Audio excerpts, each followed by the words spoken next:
Question number 6, मोहल्ले गांव में एक टंक आयताकार भूखंड विद्यालय बनाने के लिए सुरक्षित है। इस भूखंड की लंबाई तथा चौड़ाई 11:4 का 11:4 का अनुपात है। ठीक है। गांव के पंचायत भूखंड का बाढ़ मतलब क्या होता है, उसका बाउंड्री कराने के लिए 100 रुपया प्रति मीटर की दर से 75,000 रुपए, ठीक है, 75,000 रुपए क्या करते हैं, व्यय करना होगा भूखंड की माप ज्ञात से। ठीक है, हमें क्या करना है, भूखंड का माप ज्ञात करना है। ठीक है, हमने देखा तो जैसे अब क्या करेंगे, माना कि भूखंड की लंबाई तथा चौड़ाई बराबर 11x/4x, ठीक है, दिया हमने मान लिया। अब क्या लिखेंगे, भूखंड का आयत। ठीक है, यहाँ पे हम बता रहे हैं भूखंड का आयत कितना है। ठीक है, वो कितना खर्च कर रहा है, 75,000 रुपया खर्च कर रहे हैं, क्या करने के लिए, बाढ़ करने के लिए। इसलिए लिखेंगे भूखंड का आयत बराबर भूखंड का आयत बराबर 75,000 भागे 100। ठीक है, इससे भाग करेंगे, जो आएगा ना वो क्या हो जाएगा, भूखंड का आयत जाएगा। 00 से 00 कट जाएगा, क्या बचा, 750 मीटर। यानी कि भूखंड का आयत बराबर क्या हो गया, 750 मीटर। ठीक है, अपने को पता है परिमाप, इसमें क्या करना है, भूखंड का की माप ज्ञात कीजिए। ठीक है, तो हम जानते हैं कि लंबाई दिया और चौड़ाई दिया। ठीक है, हम जानते हैं भूखंड की परिमाप, क्या लिखेंगे, भूखंड का परिमाप। ठीक है, हमें क्या ज्ञात करना है, भूखंड का परिमाप। आयत कितना दिया है, ठीक है, तो यहाँ पे लिखेंगे कि आप भूखंड का परिमाप बराबर तथा भूखंड का परिमाप बराबर कितना दिया है, 750 मीटर। इसलिए 2 × L + B बराबर कितना दिया है, 750 मीटर।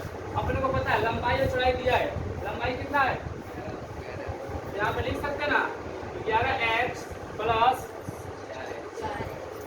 4x बराबर 750 मीटर। ठीक है, अब देखो दोनों का जाएगा, जुड़ जाएगा, मैं यहाँ पे लिख रहा हूँ। ठीक है, 11×4 कितना रहेगा, 15, अरे 2 से गुणा हो जाएगा। ठीक है, 2 से क्या हो जाएगा, गुणा हो जाएगा। तो हम लिख सकते हैं 2 × 15x बराबर 750। ठीक है, ये 750 मीटर है, 750 कितना जाएगा, 30x बराबर कितना दिया है, 750, x बराबर 750 बटा एक जैसे जो कर गया, इंच के बारे में जाएगा, कितनी बार में जाएगा, 25 बार में जाएगा। x बराबर क्या आ गया, 25। ठीक है, लंबाई कितना दिया है, 11x, हमने माना ना, लंबाई बराबर 11x, चौड़ाई बराबर 14x। यहाँ पे लिख सकते हैं, अतः लंबाई बराबर 11 × 25 कितना जाएगा, तथा चौड़ाई बराबर 11 × क्या लिखा है, 4 × 25। तो ये कितना जाएगा, 100 मीटर, और कितना जाएगा, 275 मीटर। यानी कि हम कह सकते हैं लंबाई हो जाएगा 275 मीटर और चौड़ाई रहेगा 100 मीटर। ओके, देख ले, माना कि भूखंड की लंबाई की चौड़ाई बराबर 11:4x दिया हुआ है। इसमें भूखंड का आयत क्या कहते हैं, हमने कुल व्यय उन्होंने किया था, तो हमने तो क्या कर दिया, भाग कर दिया, बराबर कितना आया, 750 मीटर है। ठीक है, अपने को पता है कि आयत भूखंड कैसा है, आयताकार है, तो भूखंड का परिमाप बराबर कितना देगा, 750। ठीक है, परिमाप का फॉर्मूला क्या होता है, 2 × L + B, लंबाई दिया है, चौड़ाई दिया है, तो 2 × L इतना है और B इतना है, इन दोनों को जोड़ा, 2 से गुणा किया और बराबर 750 को अपना दिया था। तो ये कितना जाएगा, 30x, और 30x बराबर 750, x बराबर 750 बटा 30, x बराबर 25 आ गया। अतः लंबाई बराबर 11 × 25 तथा चौड़ाई बराबर 4 × 25। यहाँ पे प्रश्न नंबर 6 समाप्त हुआ। चलते प्रश्न नंबर 7। ठीक है, इसको हम जाए भर कर देखो, माना कि सड़क के लिए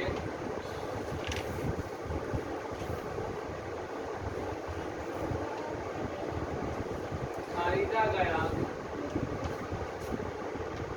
कपड़ा बराबर 3x तथा पतलून के लिए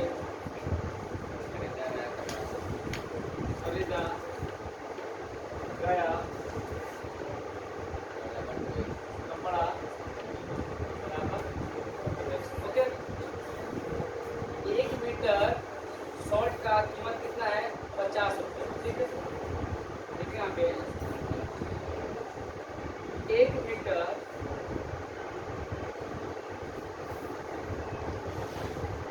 शॉर्ट के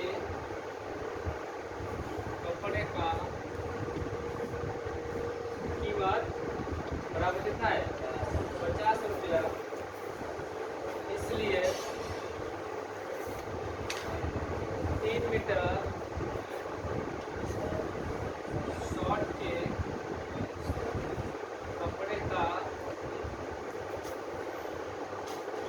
कीमत बराबर, देखो यहाँ पे कितना लिया है, तो इसको हम क्या कर देंगे?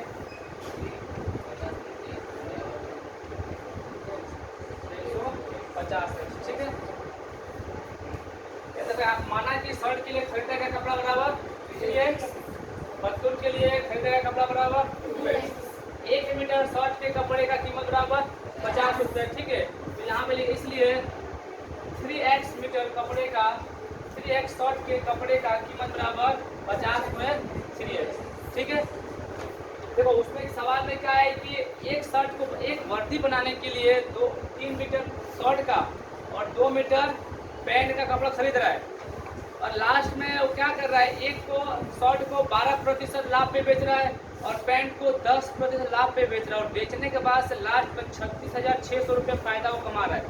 ठीक है, अब हमें तो नहीं पता ना उसने कितने शर्ट पैंट बेचे हैं, लेकिन इतना तो पता है कि एक शर्ट में 3 मीटर कपड़ा लग रहा है और बाकी कितना शर्ट बेचा अपने को पता नहीं। इसलिए मैंने क्या कर लिया कि माना कि शर्ट के लिए खरीदा गया कपड़ा बराबर 3x मानेंगे ना, 1 मीटर में 3 लग रहा है तो और कितना पता नहीं, हम तो x मान लिए। तो और यहाँ भाव किया 1 मीटर शर्ट के कपड़े की कीमत कितना है? 50 रुपया है, तो इसलिए 3x मीटर शर्ट के कपड़े का कीमत बराबर 50। ठीक है, हो गया। अब क्या कर रहा है, ये क्या कर रहा है कि शर्ट के कपड़ों को कितने भाव बेच रहा है? 12% लाभ पे बेच रहा है ना। हाँ, 12% लाभ पर, तो हम क्या लिखेंगे? कपड़े को, शर्ट के कपड़े को 12% लाभ बराबर, ऐसा लिखेगा शर्ट के कपड़े पर तथा शर्ट के कपड़े पर 12% लाभ बराबर। ठीक है, लाभ 12% लाभ पता है कैसे होता है? हमने कोई सामान खरीदा, ठीक है, और खरीदने के बाद से उसको तो जितना मतलब एक्स्ट्रा दाम पे बेचते। ठीक है, अगर तुम कोई भी सामान खरीद रहे हो, ठीक है, तो अगर तुम जितना में खरीदो उसको, वो 100% होता है। क्या होता है? 100% होता है। अगर तुमने किसी सामान को 20 रुपये में खरीदा तो उसका 100% बराबर 20 रुपया, यानी तुमने 20 रुपये में खरीदा है। और यहाँ पे क्या कह रहा है कि 12% फायदा कमा रहा है। ठीक है, तो 12% मतलब 100 में खरीदा और बेचा कितने में? 12% एक्स्ट्रा ले रहे हैं, यानी 112 में। अगर किसी सामान को तुम लोगों ने 100 रुपये में खरीदा, आप लोगों को पता है कि प्रतिशत के साथ 100 में से निकलता है। ठीक है, अगर किसी सामान पे तुमको 10% डिस्काउंट मिल रहा है, यानी कि 100 रुपये पे 10 रुपये तुमको छूट मिलेगा। ठीक है, और यहाँ पे क्या कर रहा है? उसको लाभ हो रहा है कितना रुपया? 12%, यानी कि 100 रुपये के सामान है तो कितने बेचेगा? 112 में बेचेगा ना, तब जाकर के उसको 12% लाभ हो। ठीक है, तो यहाँ पे हम क्या लिखेंगे? द शर्ट के कपड़े पर 12% लाभ बराबर, लाभ अपने को पता है कि 100 में से होता है। ठीक है, और उसको लाभ कितना हो रहा है? 12 रुपये की, तो हम डायरेक्ट लिख सकते हैं कि 112, और वस्तु कितना है? 150x है ना। एक शर्ट का कितना कीमत है? 150 रुपये, और साथ में एक्स है, उसका इसका बारे में हमको पता नहीं। अब इसको सॉल्व करेंगे तो देखेंगे कितना फायदा हो रहा है इसको, ठीक है। तो इसको सॉल्व करेंगे, देखो 1 0 से 1 0 काट दें, काट दिया।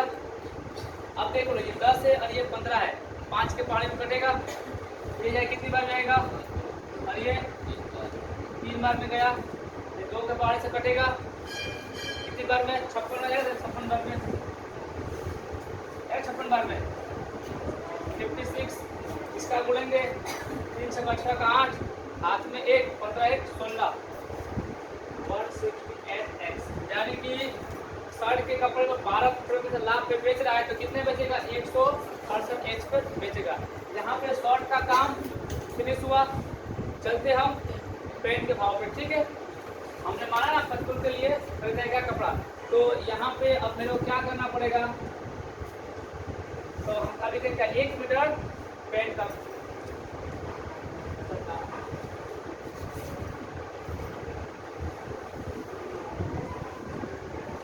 अब हम 1 मीटर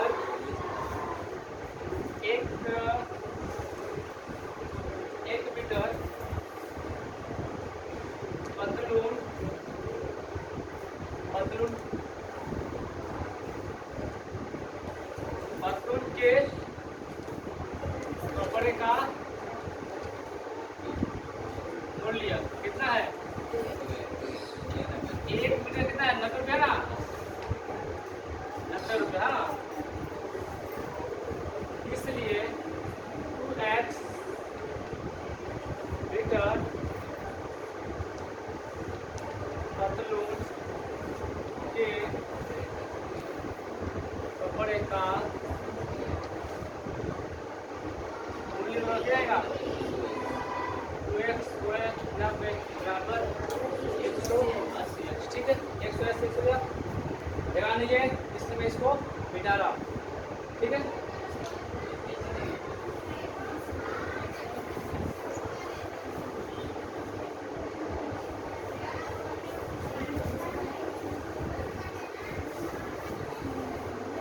आपने देखा कि 2x मीटर पतलून के कपड़े का मूल्य बराबर कितना हो गया, 180 हो गए।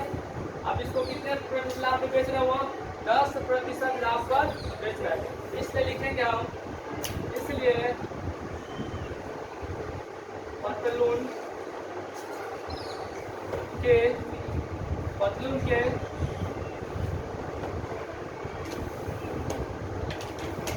कपड़े पर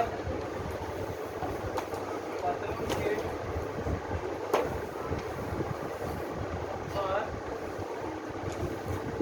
10% लाभ बराबर। अब आपको पता है कि 10% लाभ पे बेचेगा, हाँ तो लिखेगा ना 110 बटा 100 में। अब देखो एक जगह भी कट गया, इससे कट जाएगा, पूरा करेंगे 198 आएगा, कितना आएगा। आपने देख लिया कि 12% लाभ पर पैंट को बेचने पर कितना आ रहा है, और 10% के भाव 10% पैंटून कपड़े पर लाभ पर बेचने में कितना, 198, ठीक है। सवाल क्या कह रहा है कि दोनों को उसने क्या किया है,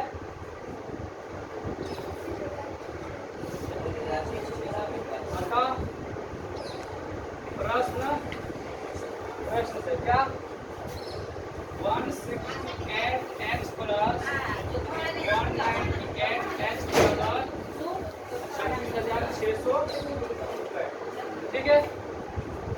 ये दोनों जुटेगा, कितना जाएगा,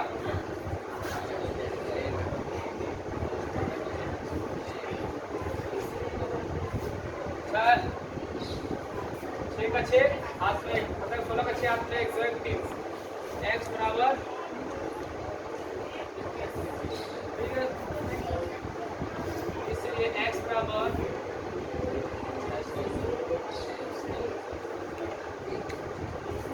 ठीक है, बनेगा कितनी बार में, 100, ठीक है। x बराबर हो गया 100, ठीक है। सवाल सिर्फ का कुछ है, पतलून का कपड़ा, अतः पतलून का कपड़ा बराबर x है ना, हाँ तो कपड़ा बराबर 2x, इसलिए 2 इंटू 100 बराबर 200 मीटर। आंसर जहाँ पे प्रश्न नंबर 7 होता है समाप्त। प्रश्न नंबर 8, हिरणों के एक झुंड का आधा भाग मैदान में चल रहा है और शेष 3/4 भाग पड़ोस में ही खेल रहा है। शेष बचे 9 हिरण एक तालाब में पानी पी रहे। झुंड में हिरणों की संख्या क्या है? हमें पता नहीं है कि झुंड में कितने हिरण हैं, इसलिए हमने क्या किया, माना कि झुंड में हिरणों की संख्या बराबर।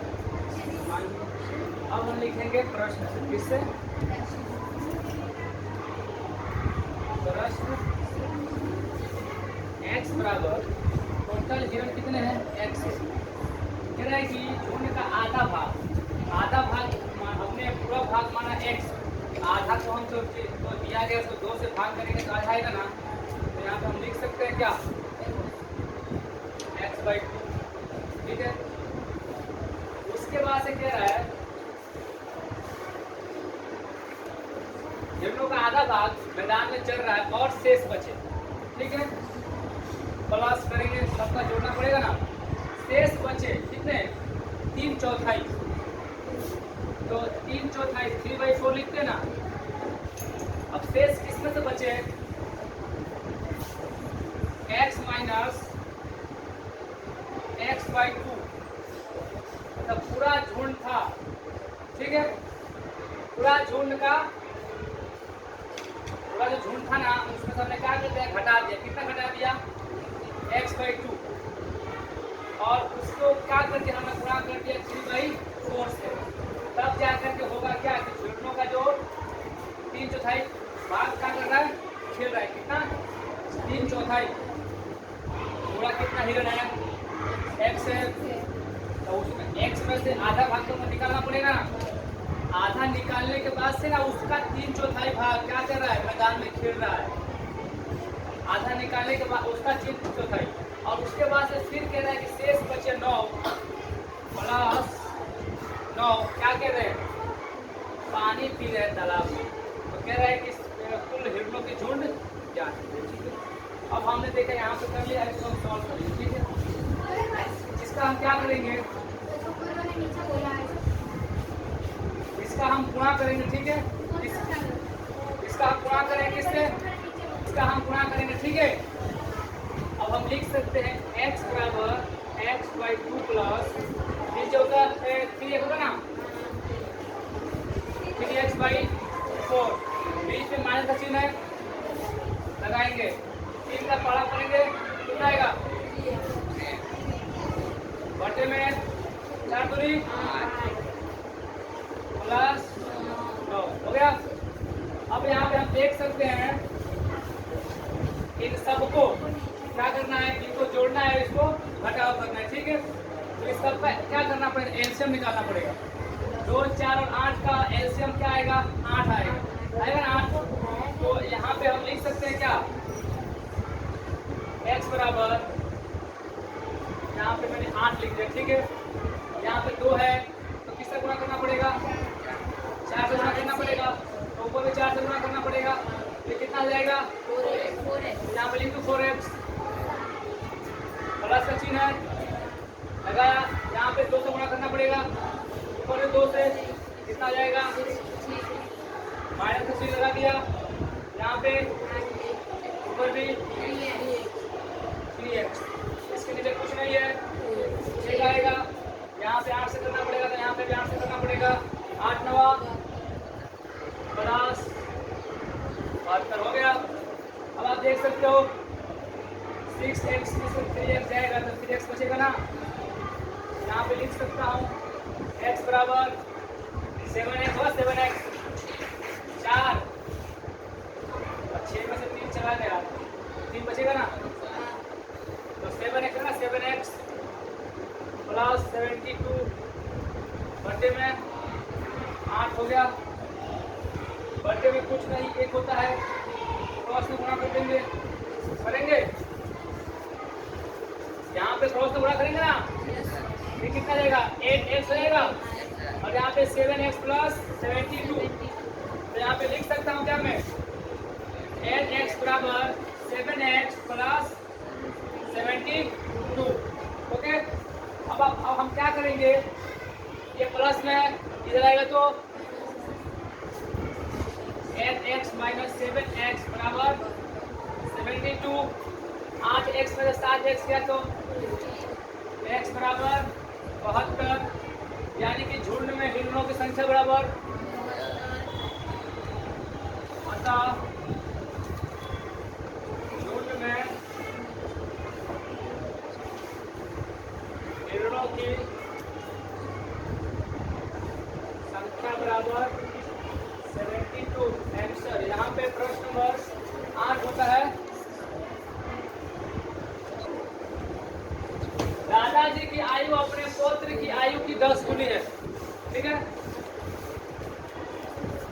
यदि उसकी आयु पौत्र की आयु से 54 वर्ष अधिक है तो उन दोनों की आयु जांच करें। देखो आपने पता नहीं है कि तो पौत्र की आयु क्या है, यहाँ कह रहा है कि दादाजी की आयु पौत्र की आयु से 10 गुनी है, तो क्या करेंगे, माना कि पौत्री की आयु बराबर x, ठीक है।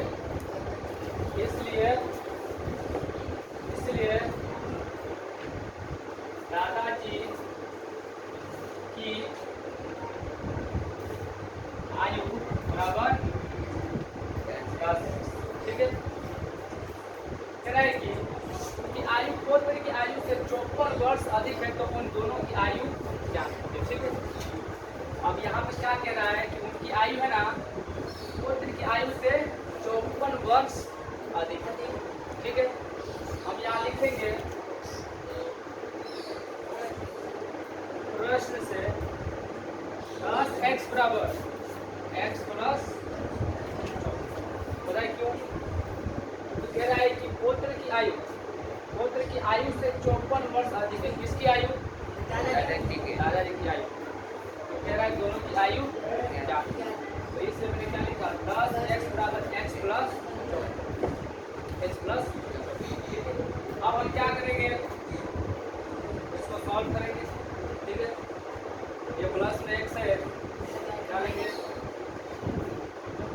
इसलिए 10x माइनस x बराबर 56, यहाँ पे क्या हो जाएगा 9x बराबर 56, x बराबर 54 बटे 9, x बराबर 6 लिखेंगे।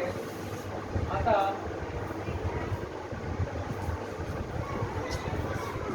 पौत्री की